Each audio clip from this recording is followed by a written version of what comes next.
તો કેમ છો મિત્રો? તો મિત્રો આજના વિડીયોમાં આપણે વાત કરશું બેસ્ટ ક્રિપ્ટોકરન્સી એક્સચેન્જ વિશે, જ્યાં તમને ટ્રેડિંગ પણ સરળ રીતે થઈ જાય અને તમે બાઇંગ સેલિંગ પણ સરળ રીતે કરી શકો અને ત્યાં તમને સેફ્ટી અને સલામતી બંને મળી જાય અને ટ્રેડિંગ ફીસ પણ ઓછી લાગે. બાકી તો મિત્રો ઇન્ડિયામાં એક્સચેન્જ ક્રિપ્ટોકરન્સીના ઘણા બધા છે, પણ જેમાં જે FIU રજિસ્ટર હોય ત્યાં તમારી સેફ્ટી અને સલામતી બંને જળવાઈ રહી અને તમારું ફંડ પણ સલામત રહે એવી જગ્યાએ. અને જે રજિસ્ટર ન હોય ત્યાં તમારું ફંડ પણ ગમે ત્યારે ફસાઈ જાય, ગમે ત્યારે તે એક્સચેન્જ બેન પણ થઈ જાય. એટલે આપણે એવા એક્સચેન્જ વિશે વાત નહીં કરીએ અને જે પણ FIU રજિસ્ટર છે તેની જ આપણે આ વિડીયોમાં વાત કરશું. જેમાં મિત્રો બાયનાન્સ છે, કુકોઇન છે, આ બંને ગ્લોબલ એક્સચેન્જ છે.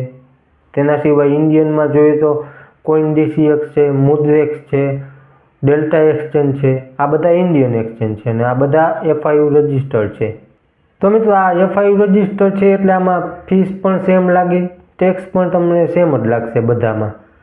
અને તમને જાજુ કન્ફ્યુઝ કર્યા વગર સીધું જ કહી દઉં તો અત્યારે હું પોતે બાયનાન્સનો યુઝ કરું છું વધારે પડતો, કારણ કે તે મને થોડુંક વધારે સારું લાગે છે.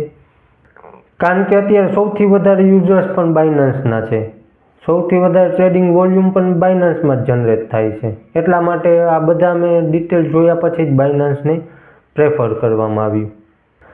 અને સારી વાત એ છે કે બાયનાન્સ જ્યારથી આવ્યું ત્યાં સુધીમાં હજી કોઈ એવી કમ્પ્લેન નથી જોવા મળી કે કોઈનું ફંડ ફસાઈ ગયું કે કોઈના ટ્રેડ લગાવ્યું તો ખોટો બાઇંગ થઈ ગયું, કે તમે જે ઓર્ડર લગાવો જે તમે પ્રાઇસ સેટ કરી હોય એ જ પ્રાઇસ ઉપર આવે ત્યારે જ તમારું બાઇંગ ઓર્ડર એક્ઝિક્યુટ થાય છે.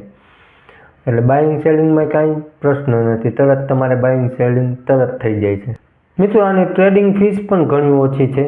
બાકી તમે આમાં ફ્યુચર સેલ બાય સેલ કરી શકો છો, લોંગ ટર્મ માટે હોલ્ડ કરવું હોય તે પણ કરી શકો છો સ્પોટ ઉપર. બાકી તો તમે આની કોઈન માર્કેટની સાઇટ ઉપર જઈને જુઓ તો સૌથી વધારે વોલ્યુમ પહેલા નંબર ઉપર સ્પોટમાં પણ બાયનાન્સ આવશે અને ડેરિવેટિવમાં પણ બાયનાન્સ જ નંબર 1 ઉપર આવશે વોલ્યુમમાં. ડેલી વોલ્યુમ તમે જુઓ ને કે કેમાં કયા એક્સચેન્જ ઉપર વધારે વોલ્યુમ છે તો તેમાં બંનેમાં નંબર 1 ઉપર બાયનાન્સ જ આવશે. બાકી તો મિત્રો નવા લોકોને બાયનાન્સની એપ થોડીક અઘરી લાગે, કારણ કે પહેલી વાર યુઝ કરતા હોય, જેને ક્યારેય ન યુઝ કરી હોય તેને થોડુંક અઘરું લાગે, પણ એકવાર તમને ફાવી જાય પછી કંઈ વાંધો ન આવે. એટલા માટે હું પોતે બાયનાન્સ યુઝ કરું છું મિત્રો. તો મિત્રો આપણો આજનો વિડીયો સારો લાગ્યો હોય તો એક લાઇક કરી દેજો, ચેનલમાં નવા હોય તો સબસ્ક્રાઈબ કરી દેજો. બાકી કાંઈ પણ તમારા પ્રશ્ન હોય તો આપણે કોમેન્ટમાં જણાવજો. બાકી મળશું નેક્સ્ટ વિડીયોમાં.